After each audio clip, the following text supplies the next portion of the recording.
I came down here from my home in Woodstock, New York, to celebrate the creativity and the tenacity of David Kirschenbaum.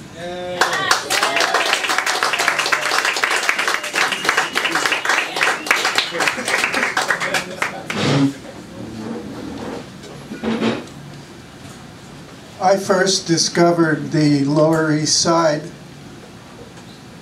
in 1959. The World War II rent controls were still in place so that you could get one of those pads with the bathtub in the sink, a bathtub in the kitchen for $15 a month.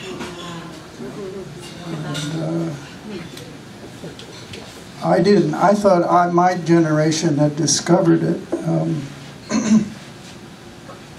But then I learned that Charlie Parker had lived in the Lower East Side, and that Allen Ginsberg, 10 years before I got there, had developed the films he took of beatnik friends at the Tompkins Park Sweet Shop.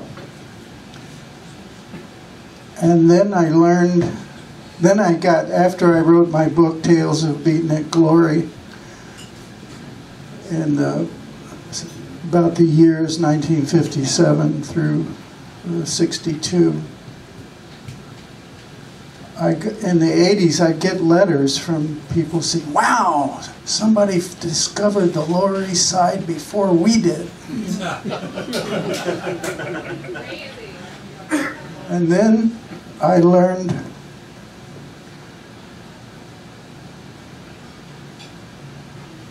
about the Yiddish speaking socialists that lived in the Lower East Side, escaping the pogroms of the Tsar, and in the late 19th and early 20th century, living in these very streets. So I have, I'm going to perform my poem, Yiddish-speaking socialists of the Lower East Side. And it has as a catchphrase, in die Gassen zu die Massen, into the streets, to the masses.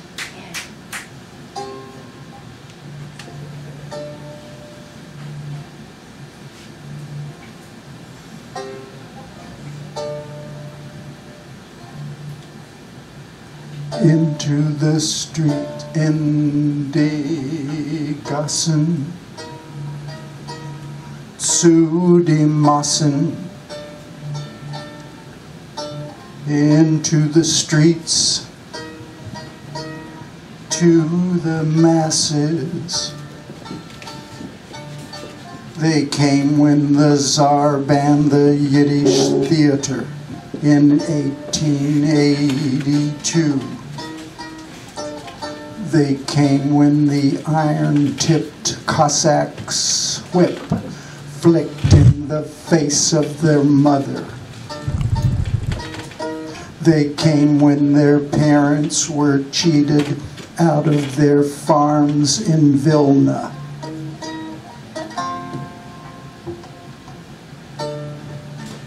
They came to escape the peasants at Easter, hacking with scythes and knives.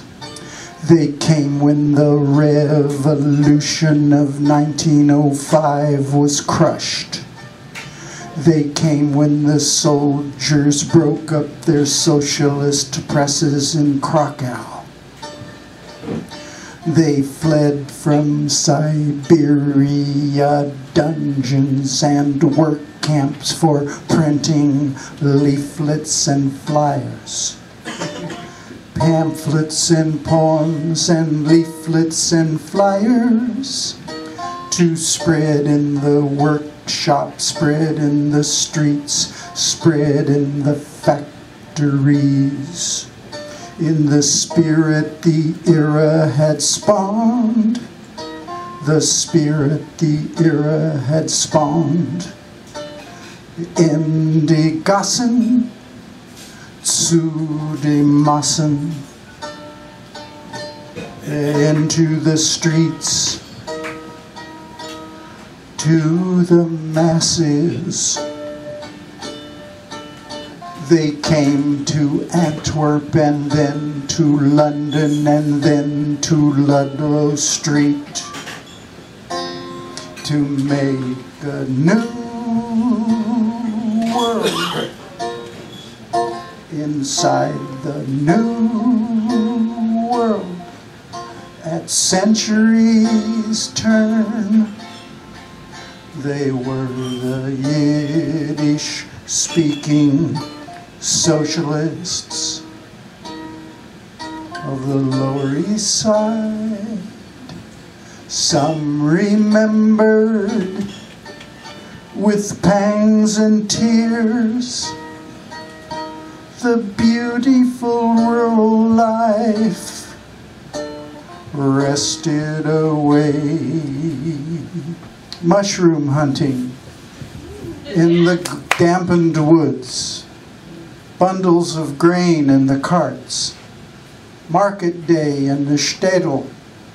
Some strained their eyes for the gold-paved streets of the West, just to be greeted by one of those, quote, incomprehensible economic collapses that New York gives to its poor.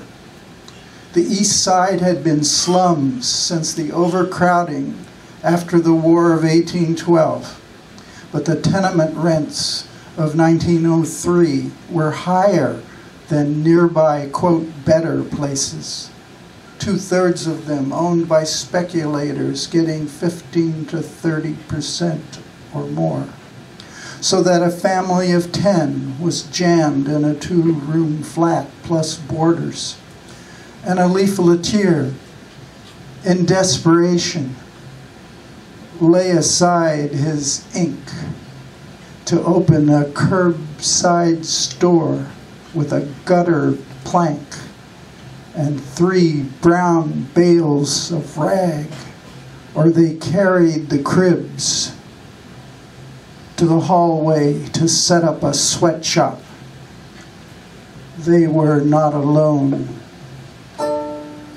From thousands of windows came the clackety-clacks of foot-treadled sewing machines and the drum-like sounds of long-bladed scissors chewing on oaken boards, and the lungs turning gray with tidbits of tweed, and the red-hot irons on the tops of the coal stoves to smooth out the bundles of cloth, and the sweet gulps of air on Cherry Street, walking out kinks of the legs at dusk from a day at the torturing treadle.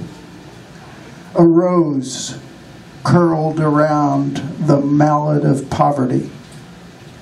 The Lower East Side was the strongest socialist zone in the United States for the first 20 years of this century.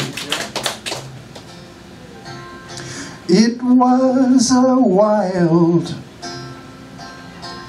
world of words, and everywhere, oh, the song of the wild, wild, wild, wild lecture arose above a wild lectern. Scott Nearing at the Rand School of Social Science, Morris Hillquit at the Workmen's Circle, Emma Goldman at the Educational Alliance. Eugene Debs coming in from Terre Haute to Webster Hall. And political discussions on the summertime roofs in Yiddish, Russian, Polish, and English. It was a wild world of words, and everywhere, oh, the sound of the wild, wild, wild, wild lecture arose above a wild lectern. Labor Day parades from East Broadway to Union Square.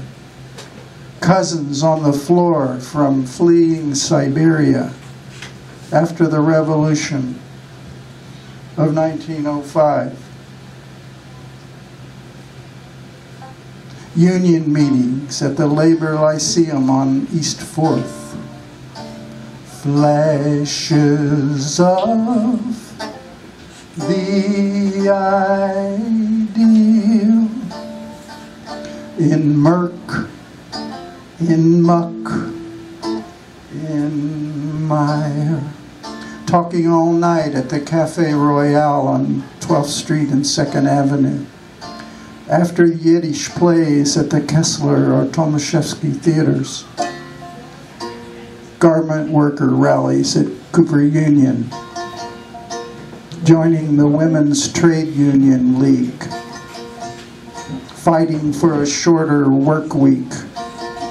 6.5 days to 6, and then to 44 hours on the way to 40.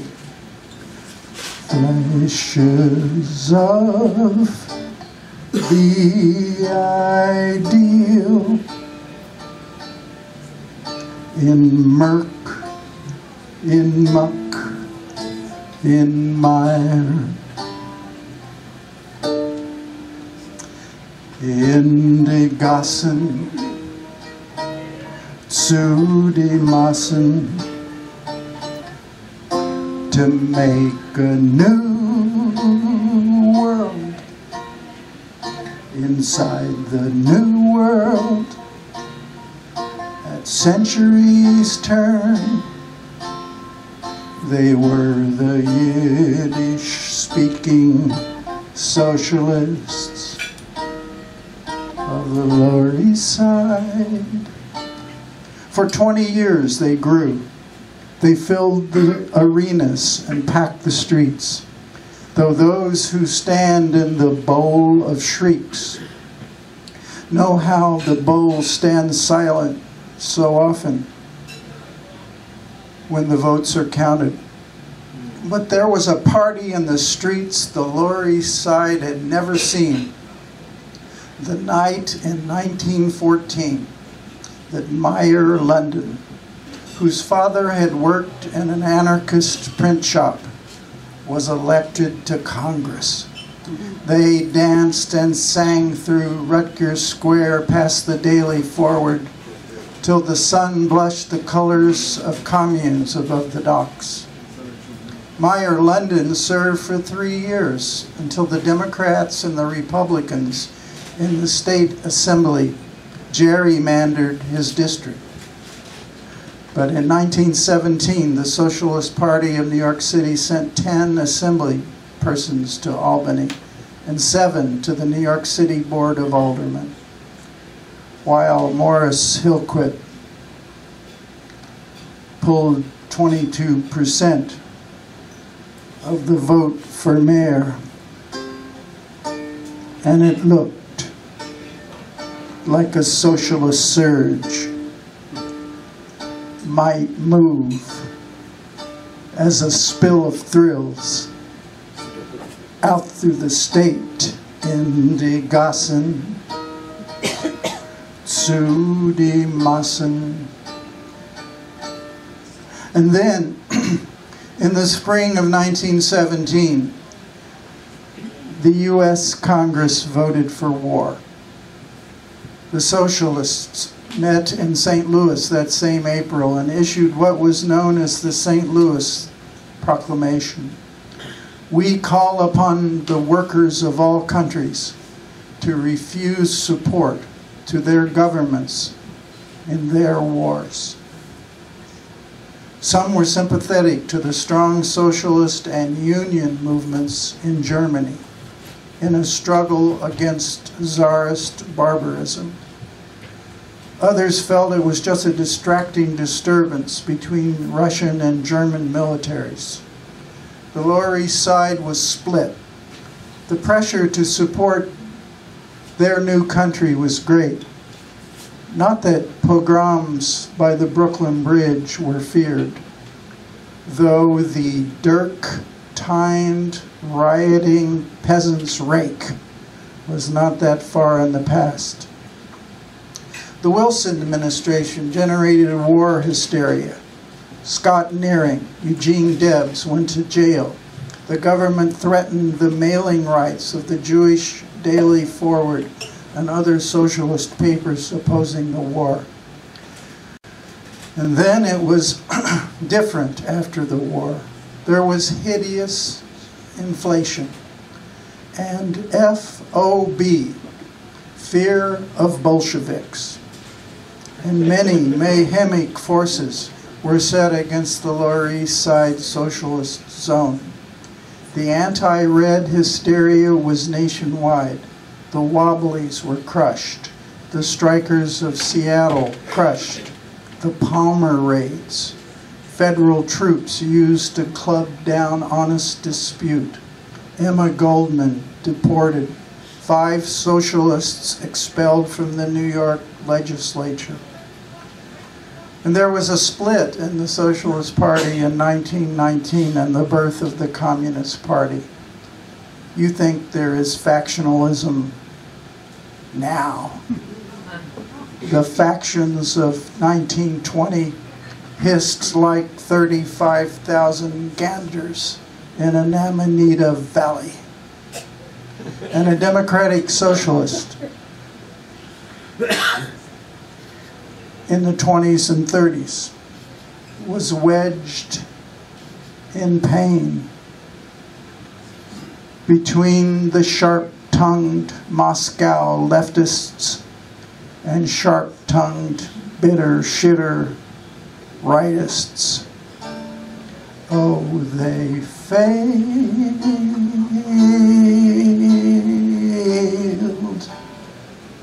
to spread the East Side zone into a broader country of psychopathic land boomers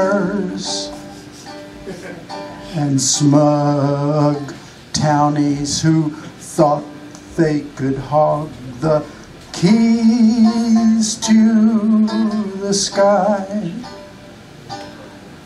There was the fact that a climate of lectures and rallies can aid in the first rough forward step, but rarely the second.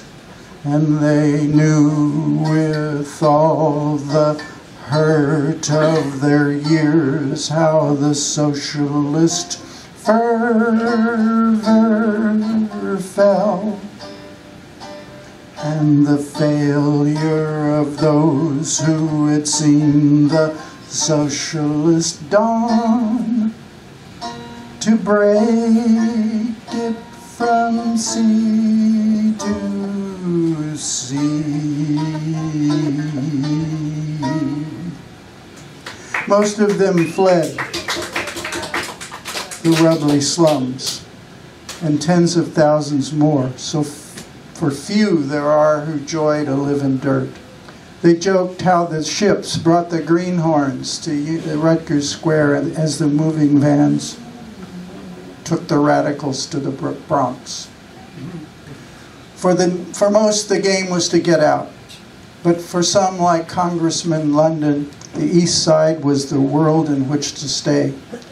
He was there all his life till killed by a car as he crossed 2nd Avenue. Shelley had Keats in his pocket. London had Chekhov. Oh, they failed,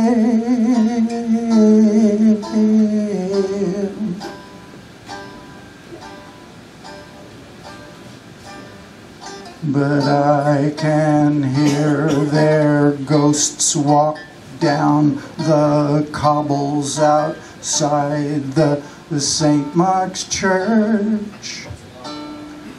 Poets, the strikers, the printers, the firebrands, the pamphleteers, comrades, when that word had its glow,